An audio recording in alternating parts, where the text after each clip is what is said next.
ஓம் சாந்தி. நான் ஆத்மா. நம்பிக்கை நட்சத்திரமாக இருக்கிறேன். இறைவன் என் மீது முழு நம்பிக்கை வைத்திருக்கிறார். இந்த உலகத்தை நான் எப்படியும் பொன் உலகமாக மாற்றக்கூடியவன். முதலில் நான் என் மீது நம்பிக்கை வைக்கிறேன். எந்த காரியத்தை நான் செய்தாலும் தன்னம்பிக்கையுடன், நிச்சயத்துடன், இதில் எனக்கு வெற்றியே வெற்றிதான் கிடைக்கும் என்ற நம்பிக்கையுடன் அந்த காரியத்தில் நான் ஈடுபடுகிறேன். நாளை கிடைத்துவிடும், நாளை அந்த விஷயம் நடந்துவிடும் என்று நம்பிக்கையை தள்ளி போட விரும்பவில்லை. நான் இன்றைய பொழுதை, இப்பொழுது கிடைத்திருக்கக்கூடிய இந்த வினாடியை நான் நல்ல விதமாக பயன்படுத்தி வெற்றி அடையக்கூடிய நம்பிக்கை நட்சத்திரம் ஆவேன். நம்பிக்கைதான் வாழ்க்கை. என் மீது நம்பிக்கை வைத்திருக்கக்கூடிய ஆத்மா நான். பலமுறை நான் வெற்றி அடைந்திருக்கிறேன். இந்த முறையும் கண்டிப்பாக நான் வெற்றி அடைவேன். எது இல்லையோ அதை நான் பார்க்காமல் எனக்கு கிடைத்திருக்கக்கூடிய அழகான பொக்கிஷங்களை, அழகான வாய்ப்புகளை எண்ணி நம்பிக்கையுடன் செயல்படக்கூடிய ஆத்மா நான். எந்த காரியத்தை நான் செய்தாலும் அதில் வெற்றி அடைந்தே தீருவேன். ஓம் சாந்தி. ஓம் சாந்தி. 3/8/2024 சாக்கார முரளி. முரளியின் சாரம்: இனிமையான குழந்தைகளே, இது எல்லையற்ற மிகப்பெரிய மேடையாகும். இதில் ஆத்மாக்களாகிய நீங்கள் நடிப்பதற்காக கட்டுப்பட்டிருக்கிறீர்கள். இதில் ஒவ்வொருவருக்கும் நிச்சயிக்கப்பட்ட பாகம் இருக்கிறது. கேள்வி: கர்மாத்தீத் நிலையை பலனாக அடைவதற்கான முயற்சி என்ன? கர்மாத்தீத் நிலையை பலனாக அடைவதற்கான முயற்சி என்ன?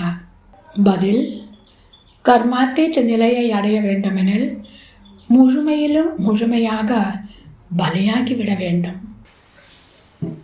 எனது என்று எதுவும் இல்லை. அனைத்தையும் மறந்திருக்கும் போதுதான் கர்மாத்தீத் நிலையை அடைய முடியும். யாருக்கு செல்வம், பொருட்கள், செல்வங்களில் நினைவு வருகின்றதோ அவர்கள் கர்மாத்தீத் நிலையை அடைய முடியாது. அதனால்தான் பாபா கூறுகின்றார், நான் ஏழை பங்காளனாக இருக்கின்றேன். ஏழை குழந்தைகள் விரைவாக சரண்டர் ஆகிவிடுகின்றனர். எளிதாக அனைத்தையும் மறந்து ஒரு தந்தையின் நினைவில் இருக்க முடியும். ஓம் சாந்தி. தந்தையை தவிர வேறு யாருடைய நினைவும் இல்லாமல் இருக்கும்போதுதான் கர்மாத்தீத் நிலை ஏற்படும். ஒருவேளை ஏதாவது என்னுடையதாக இருந்தால் அது அவசியம் நினைவிற்கு வரும். இல்லை, பாபாவிற்கு எப்படி எதுவும் நினைவிற்கு வந்ததில்லையோ அப்படியே எதுவும் நினைவிற்கு வரக்கூடாது. இவருக்கு என்ன நினைவிற்கு வரும்? குழந்தைகள், செல்வம் ஏதாவது இருக்கிறதா? குழந்தைகளாகிய நீங்கள் மட்டுமே நினைவிற்கு வருவீர்கள். நீங்கள் அவசியமாக தந்தையின் நினைவிற்கு வருவீர்கள். நல்லது. தாரணைக்கான முக்கிய சாரம்: முதலாவது, எவ்வாறு தந்தை அன்பு கடலாக இருக்கின்றாரோ அவ்வாறு மாஸ்டர் அன்பு கடலாக ஆகி அன்பாக காரியங்களை செய்விக்க வேண்டும். கோபப்படக்கூடாது.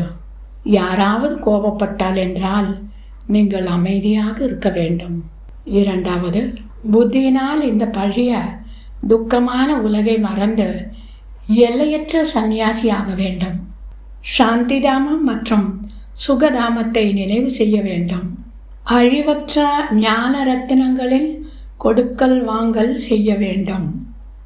வரதானம்: விகாரங்கள் என்ற விஷப்பாம்புகளை கழுத்தில் மாலையாக ஆக்கக்கூடிய சங்கரருக்கு சமமாக தபஸ்வி மூர்த்தியாகுக.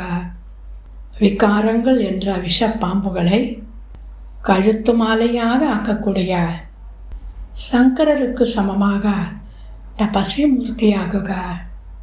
விளக்கம்: இந்த பஞ்ச விகாரங்கள் எது உலக மக்களுக்கு விஷப்பாம்புகளாக இருக்கின்றனவோ அந்த பாம்புகள் யோகி மற்றும் பிரயோகி ஆத்மாக்களாகி உங்களுடைய கழுத்து மாலையாக ஆகிவிடுகின்றன. பிராமணர்களாகி உங்களுடைய மற்றும் பிரம்மா பாபாவினுடைய இந்த அசரீரி தபஸ்வி சங்கரர் சுரூபத்தினுடைய நினைவு சின்னமானது இன்று வரையிலும் பூஜிக்கப்படுகின்றது. இரண்டாவது, இந்த பாம்பு குஷியில் நடனமாடுவதற்கான மேடையாகி விடுகிறது. இந்த ஸ்திதியை, அதாவது மனநிலையைத்தான் மேடையாக காண்பிக்கின்றார்கள். எப்பொழுது விகாரங்கள் மீது அப்படிப்பட்ட வெற்றியாளர் ஆகின்றீர்களோ அப்பொழுதே தபஸ்வி மூர்த்தி பிரயோகி ஆத்மா என்று சொல்ல முடியும். ஸ்லோகன்: யாருடைய சுபாவம் இனிமையானதாக சாந்தமானதாக உள்ளதோ அவர்களிடம் கோபம் என்ற பூதம் போர் புரிய முடியாது.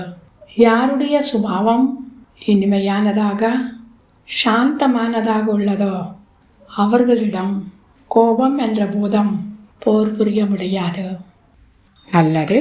இனிமையிலும் இனிமையான 5000 வருடங்களாக காணாமற் போய் மீண்டும் கண்டெடுக்கப்பட்ட செல்ல குழந்தைகளுக்கு தாய் தந்தை பாப் தாதாவின் அன்பு நினைவுகள் மற்றும் காலை வணக்கம். ஆன்மீக குழந்தைகளுக்கு ஆன்மீக தந்தையின் நமஸ்காரம். ஆன்மீக தந்தைக்கு ஆன்மீக குழந்தைகளின் நமஸ்காரம். ஓம் சாந்தி.